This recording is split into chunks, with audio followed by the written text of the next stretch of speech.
President of Poland, a friend of mine, President Duda. And Mrs. Duda, thank you very much for being here. Great honor. It's lovely to have you at the White House. We spent some time in the Oval Office, and we accomplished a lot. Melania and I are deeply grateful for the incredible welcome the President and Mrs. Duda gave us in Warsaw, Poland. Last year was a very exceptional day, extraordinary. It's wonderful to have them both with us in Washington today. Thank you very much, Mr. President. During my visit last summer, I had the privilege to stand before the monument to the Warsaw Uprising and address the people of Poland about our shared commitment to defending our heritage and our civilization.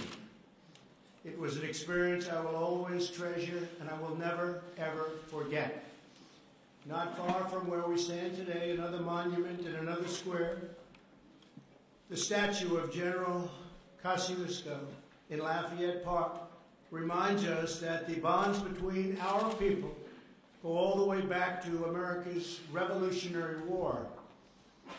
This year, the United States and Poland are celebrating 100 years of Poland regaining its independence and nearly 100 years of U.S.-Polish diplomatic ties. It's a long time. I'm thrilled to say that the alliance between our nations has never been stronger, with you and I at the helm. Do you agree with that? Thank you, Mr. President. Glad he said yes.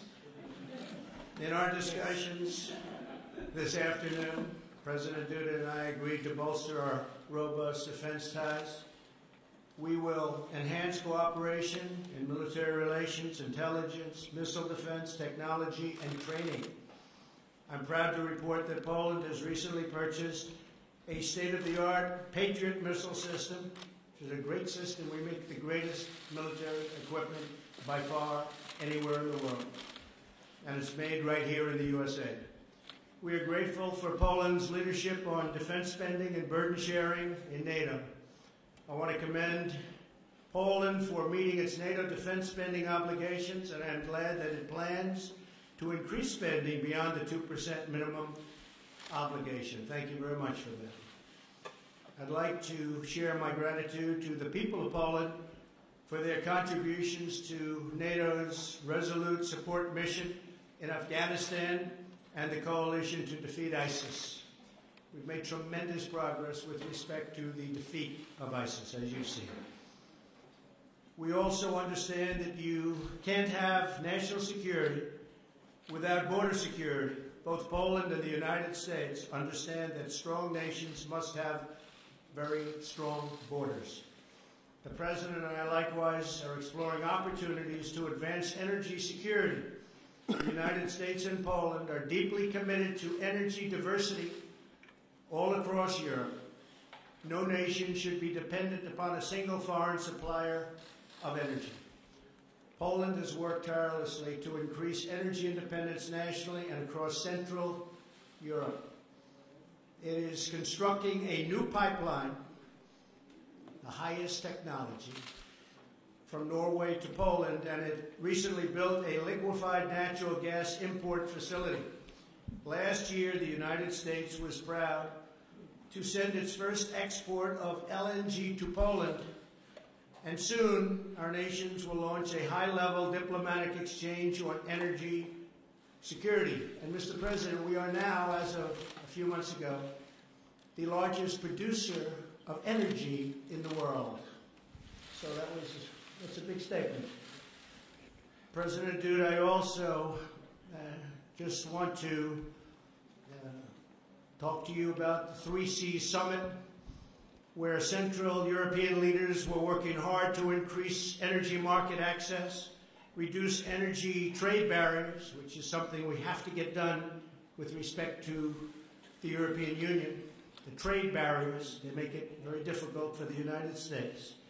And to strengthen energy independence. The United States firmly supports these goals, and we are eager to expand commercial ties all across the region of Europe.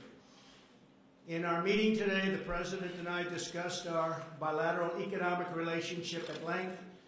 Poland has experienced more than a quarter of a century of uninterrupted economic growth, which is a very big statement. Very few can say that.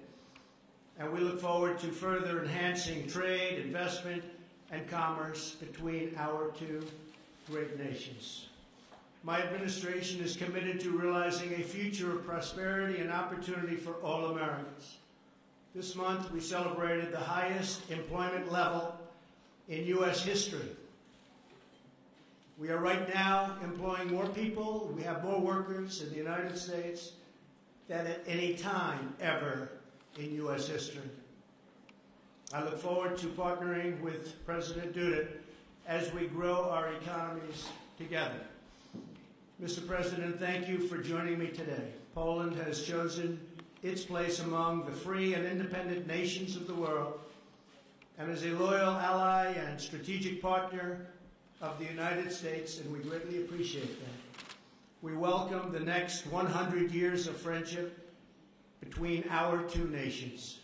Mr. President, thank you very much. Thank you.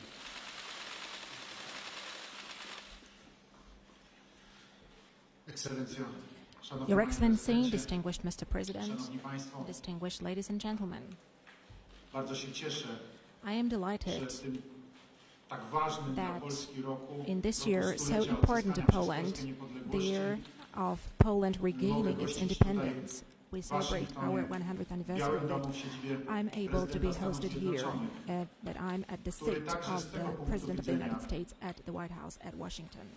punktu widzenia stulecia odzyskania And przez also from Polskę this perspective, niepodległości, from the perspective of the ma dla centennial of Polski, Poland dla regaining its Polaków independence, i tych this mieszkających fact w kraju i tych is a huge mieszkających poza importance for granicami, w Poles, both szczególności those tych living in 10 Poland milionów and those living Polaków abroad, mieszkających w especially Stanach the 10 Zjednoczonych, million Poles living ma in the ogromne United symboliczne States. znaczenie. This is of huge symbolic Chociażby dlatego, importance. że One reason for kwestia that polskiej is that niepodległości the matter była jednym z of ważnych Polish independence punktów was polityki one of the important prezydenta Wilsona, points of the prezydenta Stanów policy Zjednoczonych. To of właśnie the US prezydent President Wilson.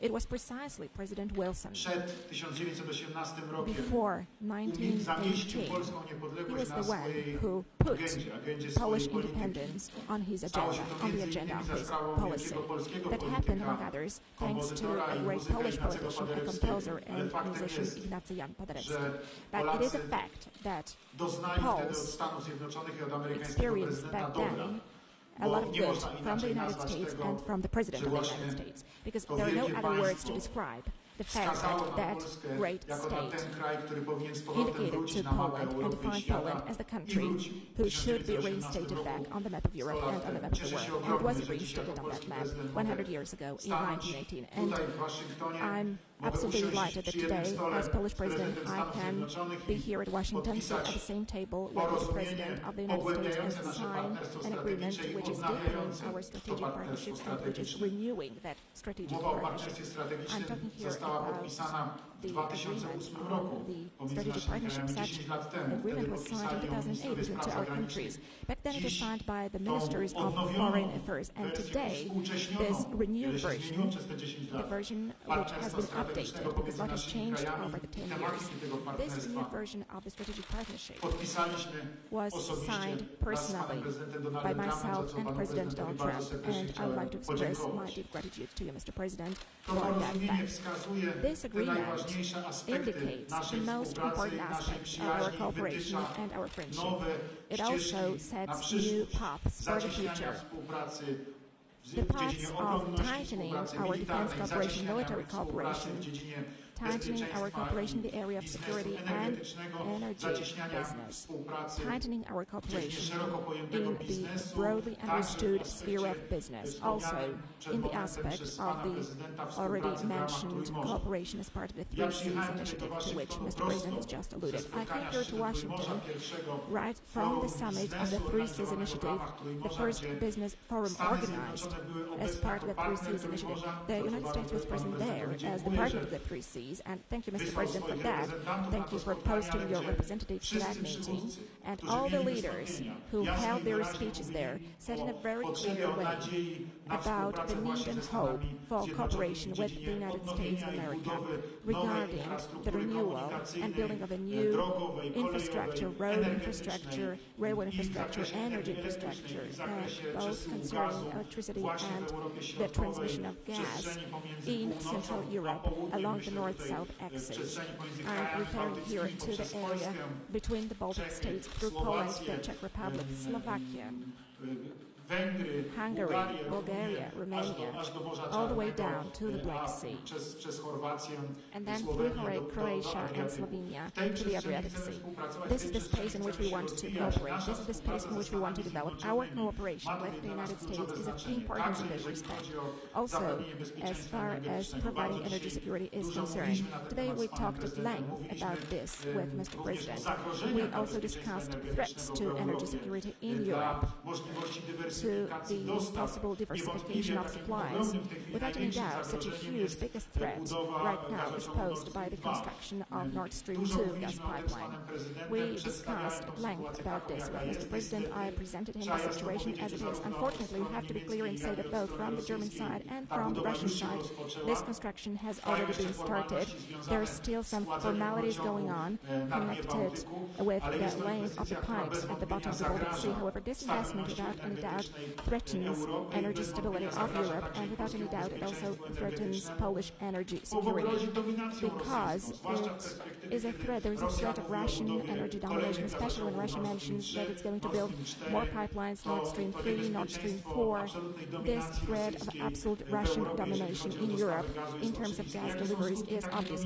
What are the results of such a domination, ladies and gentlemen? We were able to see that ourselves a couple of years ago in Ukraine. A sudden interruption of supplies. Of course, it had nothing to do with economic factors. It was connected only and exclusively with a political blackmail. It was a fact. And it is obvious that today we are making efforts and we are going to go to any lengths to protect ourselves from that. That is why we decided to construct an LNG terminal. That is why we also decided to receive the LNG gas from the United States. I'm really glad that we have concluded such contracts. I'm glad that American companies are right now delivering LNG to Poland. And this precisely is a very important element of diversification of gas supplies to our country. And I firmly believe that thanks to the LNG gas terminal, thanks to expanding its capacities as far as the annual quantities of gas are concerned, we are not only going to realize and safeguard our own energy needs, but I also hope that we'll be able to transmit gas further to our neighbors through the development of the Three Seas Initiative area, through the construction of interconnectors. These issues were all well raised by us today during our talks with Mr. President. And last but not least, opening up to business. We would like to invite American business to Poland. There are better and better investment possibilities. Poland is experiencing a very dynamic growth. Of course, there are companies from the United States which have been present in the Polish market for many, many years, like General Electric, which right now is implementing a huge investment concerning energy sector in Poland, conventional energy, such as construction of the Ostrołęka 2, a plant that is a huge contract amounting to almost $2 billion. These are huge projects which are all being realized in Poland. We want to invite to Poland all business people, those who have got huge economic projects here and who have got huge possibilities of investment, but we would also like to invite the smaller ones. Poland is a big European country. I believe it is an interesting partner where the United States and the U.S. business is very much welcome, and I want to assure you, ladies and gentlemen, about that. There is also a perspective of developing your activity through Poland to include the Three Seas countries, and this is something that we have been working on as a part of the Three Seas Initiative. We want to ensure also the communication possibilities, and we also want to increase the opportunities for economic cooperation. We want also business partners from the US to join our project. There are going to be a lot of communication, traffic-related investments in our part of Europe. We would like to invite American businesses to come because I believe that this opens up an opportunity for making joint business. And ladies and gentlemen, all of that is connected, of course, with the issue of military security.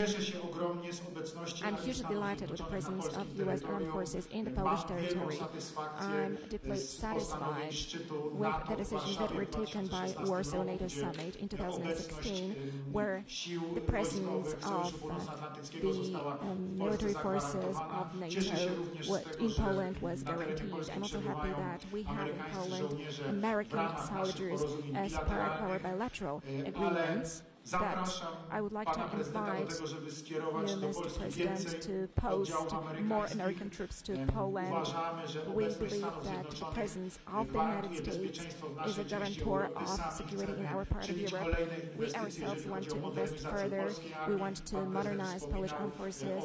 Mr. President, Trump mentioned the so-called Wisła air defense system that includes the purchase of Patriot missiles. We are implementing the largest military investment so far as the Polish armed forces are concerned in the last 30 years. We want to implement more projects. We want to buy more equipment. We also want to cooperate in the area of research and development as regards military technology. And I'm convinced that this cooperation between Poland and the United States will go on smoothly. I hope that Mr. President will make a decision to deploy to Poland more U.S. units together with equipment. Ladies and gentlemen, I was smiling when talking to Mr. President. I said that I would very much like for us to set up a permanent American bases in Poland, which we would call Fort Trump. And I firmly believe that this is possible. I am convinced that such a decision lies both in the Polish interest as well as in the interest of the United States. Poland is an attractive country, and first and foremost, it's got a very important strategic location in Europe. And I'm convinced that for the interest of the United States, also pertaining to the security of the United States itself, the presence of the U.S. armed forces in our country is important also to protect American interests. Mr. President, once again, thank you very much for this meeting. Thank you once again for this joint declaration that we're able to sign today. Thank you for also adding this splendor to the centennial of Poland regaining its independence and also to the 10th anniversary of our strategic partnership. A tremendous amount of LNG will be exported to Poland. We're giving them a pretty good price, but they're buying a lot of it, and that's going to be great. I do want to say that while we're together, tremendous effort and bravery is being shown in North Carolina, South Carolina, Virginia, in the area that was so horribly hit by Hurricane Florence. I just got some clips of some of the things that the Coast Guard is doing and getting people to safety in horrible, horrible conditions. And I want to just salute all of the people that are working so hard, the first responders, law enforcement, the military, FEMA. The job they're doing is incredible. It's incredible. So I just want to thank them very much. And I think what we'll do is we'll take our first question from Emerald Robinson of One American News. Emerald.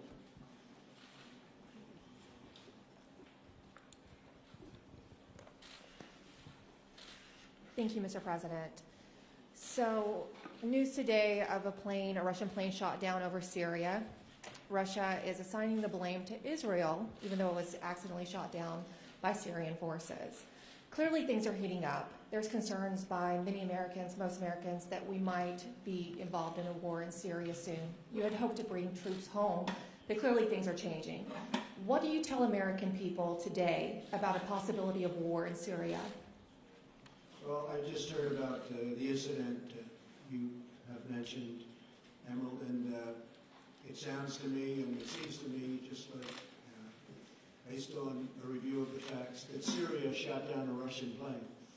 And I understand about 14 people were killed, at least, and that's a very sad thing, but that's what happens. But Syria, according to early reports, that's subject to change, but that Syria shot down a Russian plane.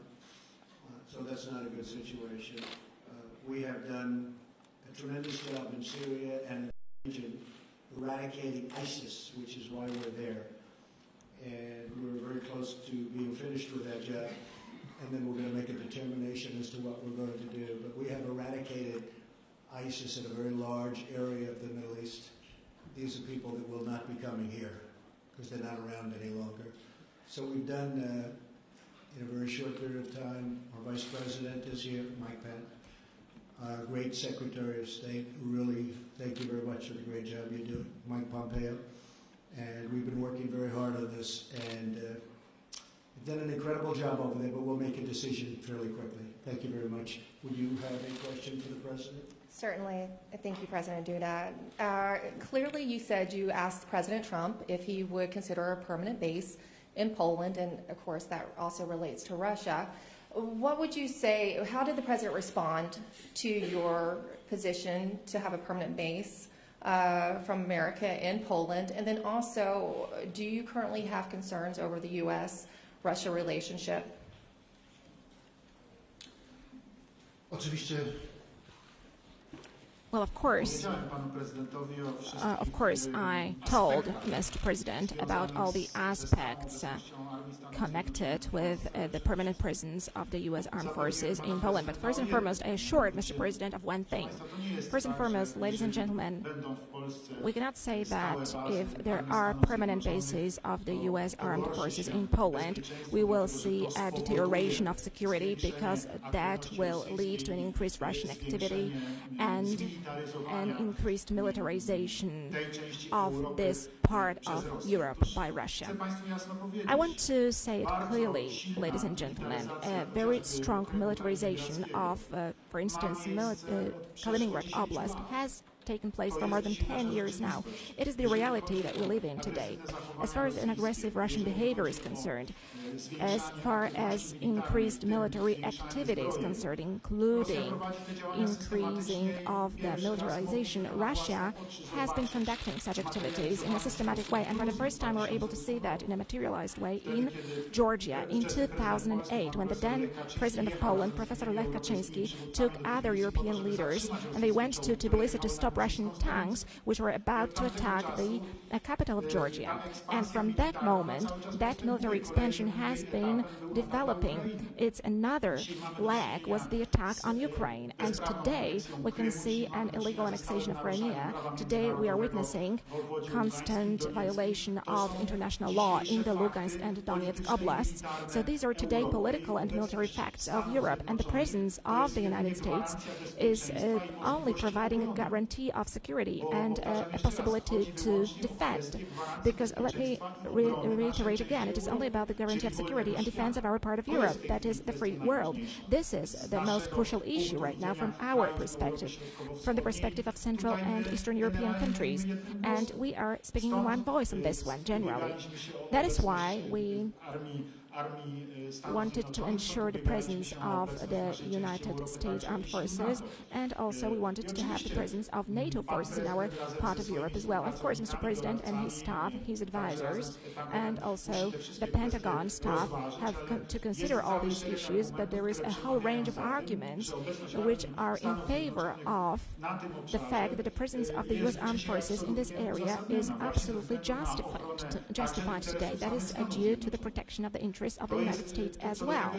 So I'm absolutely convinced of this one, because today, unfortunately, we are seeing international law being violated. Today we are seeing aggressive behaviors, and I'm convinced that there is no more effective method of preventing a war than a decisive stance demonstrating that we are ready any moment to repel a possible attack. And a presence also means deterrence. At the same time, I'm convinced that when we have a strong military presence in this part of Europe where there is a potential threat, then there will be no war happening ever. And I think it should be pointed out that the President also said, and he said it publicly, that he would pay the United States, meaning Poland would be paying billions of dollars for a base. And we're looking at that more and more from the standpoint of defending really wealthy countries and not being reimbursed, paid. It's one thing when we defend countries that can't defend themselves and they're great people and we should help them. we don't expect anything for that. But when we're defending immensely wealthy countries and they're not paying for the defense to the United States, they're only taking advantage of us. And we are in discussions with numerous countries, all of whom you know, about payment. And we get along with them very well, but it's not fair. That includes NATO. As you know, I got $44 billion additional last year. They paid an additional. You can speak to Secretary General Stoltenberg, who's the head of NATO, and he said he's never seen anything like it. And this year we did even better.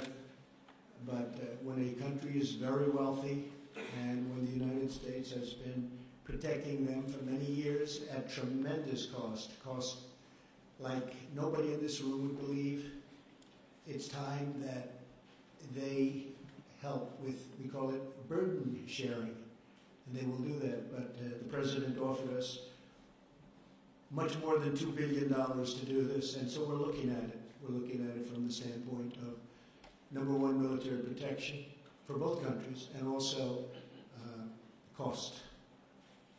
A term you don't hear too often, and you haven't heard too often over the last 25 years, but that's the way it has to be. Thank you very much. Would you like to have a question, please?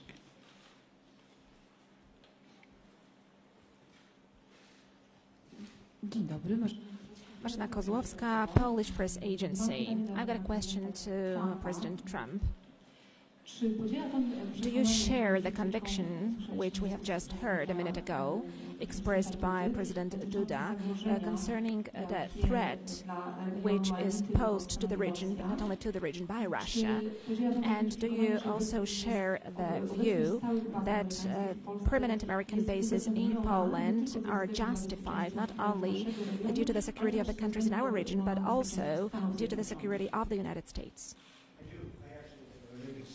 A very aggressive situation. I think Russia has acted aggressively. They respect force, they respect strength, as anyone does. And we have the greatest strength in the world, especially now. We were being depleted under the last administration. We had planes that were old and tired and didn't fly in some cases. They were getting used parts. This is the United States. It doesn't happen. We make the greatest planes in the world and missiles in the world. And we have enhanced, to put it mildly, our military. It's literally being rebuilt as we speak, with literally hundreds and hundreds of planes and missiles and everything that you can imagine. They never had it so good, because I got in Congress $700 billion this year, $716 billion last year. That's far more than they ever anticipated. I viewed it two ways. Number one, military, because it's always more important than anything else, including jobs. But number two is jobs. We make everything here. So it's hundreds of thousands of jobs to make for us the best military in the world. And Russia respects that. They respect that. So I am with the President. I feel that he's right. And I feel that, well, you look at the history of Poland and Russia, that's a long and very complicated history. So certainly he has a right to feel that way. Okay? And a question to President Duda.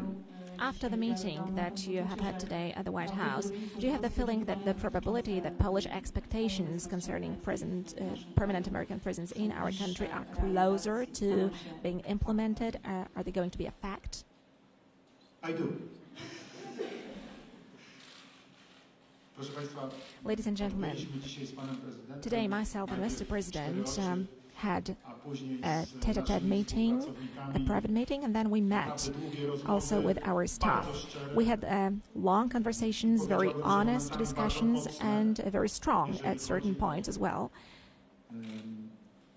in terms of diagnosis of the situation in the area of military security and energy security alike. And I am convinced that all of us are going to draw appropriate conclusions from these discussions because, as I said, both sides presented their positions in absolutely many elements. They are concurrent as far as the assessment of the situation currently is, what kind of steps need to be taken in order to protect both the issue of security and the issue of interests. These are business-related issues. I am convinced that, ladies and gentlemen, you are going to see the results of both our meetings today and of the declaration that we have signed together with Mr. President.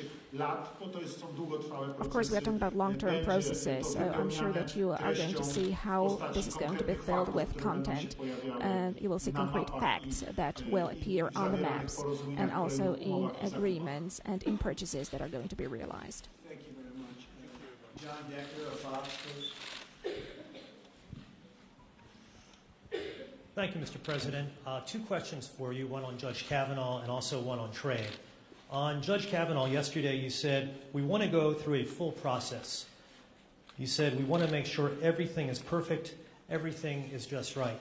To that end, what would be the problem with the FBI reopening their background investigation into Judge Kavanaugh? Would you support such a thing? Other than the FBI, John, said that they really don't do that. That's not what they do. Now, they have done supposedly 6 background checks over the years as Judge Kavanaugh has gone beautifully up a ladder. He's an incredible individual, great intellect, great judge, impeccable history in every way, I feel so badly for him that he's going through this, to be honest with you. I feel so badly for him. This is not a man that deserves this. This should have been brought to the fore. It should have been brought up long ago. And that's what you have hearings for. You don't wait till the hearing is over and then all of a sudden bring it up. When Senator Feinstein sat with Judge Kavanaugh for a long period of time, a long, long meeting, she had this letter. Why didn't she bring it up? Why didn't she bring it up then? Why didn't the Democrats bring it up then? Because they obstruct and because they resist. That's the name of their campaign against me. They just resist and they just obstruct. And frankly, I think they're lousy on policy, and in many ways they're lousy politicians. But they're very good on obstruction. And it's a shame because this is a great gentleman. With all of that, I feel that the Republicans, and I can speak for myself, we should go through a process because there shouldn't even be a little doubt. There shouldn't be a doubt. Again, they knew what they were doing. They should have done this a long time ago, 3 months ago, not now. But they did it now. So I don't want to play into their hands. Hopefully, the woman will come forward, state her case. He will state his case before representatives of the United States Senate. And then they will vote. They will look at his career. They will look at what she had to say from 36 years ago. And we will see what happens. But I just think he is at a level that we rarely see, not only in government, anywhere in life. And honestly, I feel terribly for him, for his wife, who is an incredible, lovely woman, and for his beautiful young daughters. I feel terribly for them. On trade, Mr. President, you announced new trade tariffs against China. Trade tariffs are a very important part of your economic and trade policy. In your first year in office, the U.S. trade deficit increased by 12%. And last month we saw the trade deficit increase to, I believe it was $72 billion. So my question to you is your trade tariffs policy working? Well, we just started. We didn't do anything with respect to China because we wanted to have the benefit of China having to do with North Korea. And they have been helpful. I hope they're still helpful. There's a question about that. But it got to a point where the numbers were too big. This should have been done for the last 20 years. If you look at the WTO, the World Trade Organization, that's when China really happened economically. It was like a rocket ship because they took advantage of the rules of the WTO. And whoever was standing at this podium in this incredible White House, in the Oval Office, they should have done something about this long ago. Over the last number of years, China has taken out of this country $500 billion and more a year. $500 billion. That would go a long way for Poland, wouldn't it? Rebuild the whole country. And that's what China did. They rebuilt their country with tremendous amounts of money pouring out of the United States. And I've changed that around. And if you look at what's going on, our market is going up like a rocket ship. I don't want their market to go down, but their market is down 32% in 3 months. Because we can't let them do any more what they've done. And I watch trade deficits because to me deficits are very important. They're not everything, and they're not exact. Sometimes you can have a deficit, and that's not such a bad thing. But when you have $375 billion in trade deficits, and then many billions of dollars in other liabilities of all different types, you have to do something about it. We are the piggy bank to the world.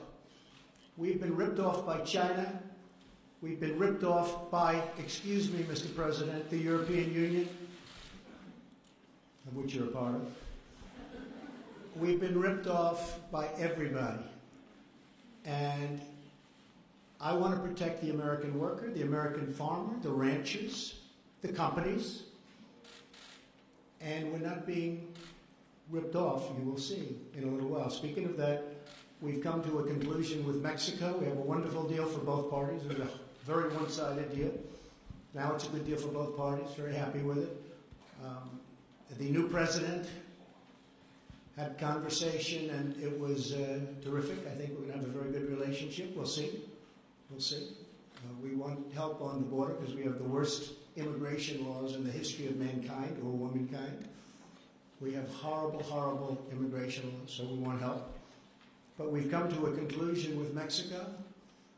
Canada has taken advantage of our country for a long time. We love Canada. We love it. Love the people of Canada. But they are in a position that's not a good position for Canada. They cannot continue to charge us 300% tariff on dairy products. And that's what they're doing. So this is a process. It takes a little time. The European Union wouldn't talk to us. They wouldn't talk to President Obama. Wouldn't even talk to him. And then I said, that's okay. You don't have to talk to me. Jean-Claude is a tough man. He's a very good man. I like him, but he's tough. He's nasty. The kind of guy I want negotiating for me. But he's a tough, tough cookie. And I said to him, we have to renegotiate the deal. He said, but Mr. President, we are very happy with the deal. We don't want to negotiate. I said, you may be happy with the deal, but I'm not happy with the deal. And he didn't want to renegotiate. And after 3 times, he still didn't want to renegotiate. I said, that's okay. We don't have to renegotiate any longer. We're going to put a tariff on all of the millions of cars you send into the United States. And honestly, he was in my office so quickly from Europe that I didn't know they had airplanes that flew that fast. I said, where did you find this plane? And we have the semblance of a deal. Because it's, to a large extent, economically all about cars. Cars is a very big factor. And they send millions of BMWs and Mercedes into our country. So we are working on trade very hard. It's very important to me. It has been for 30 years. I've been saying for 30 years. Started with Japan.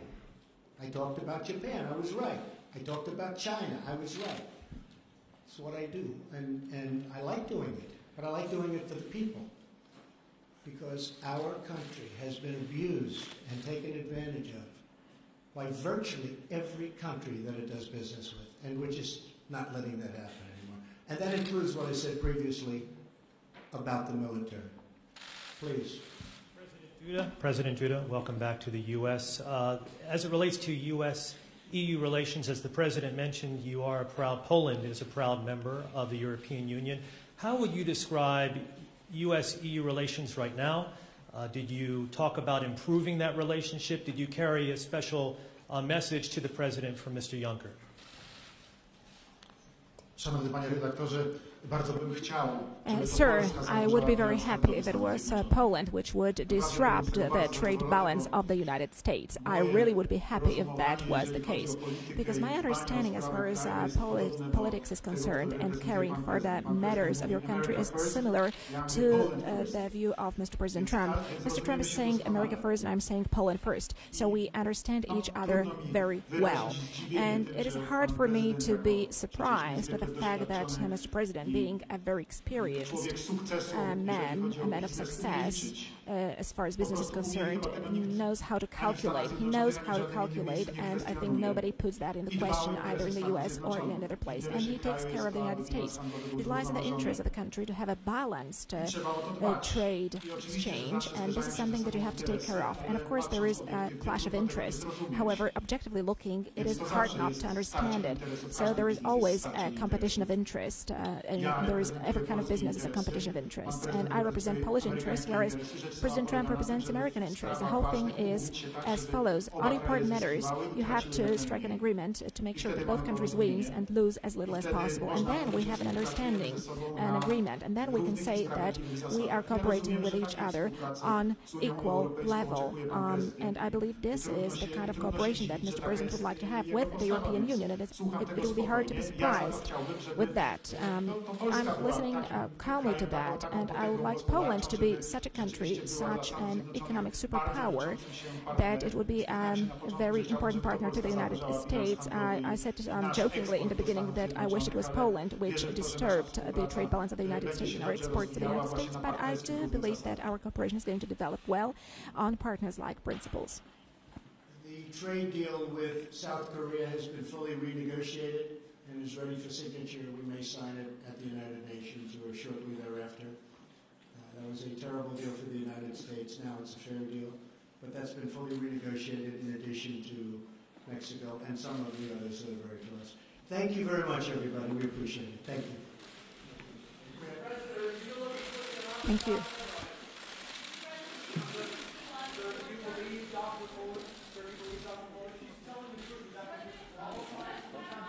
Wait, we missed the question. Didn't we miss the question?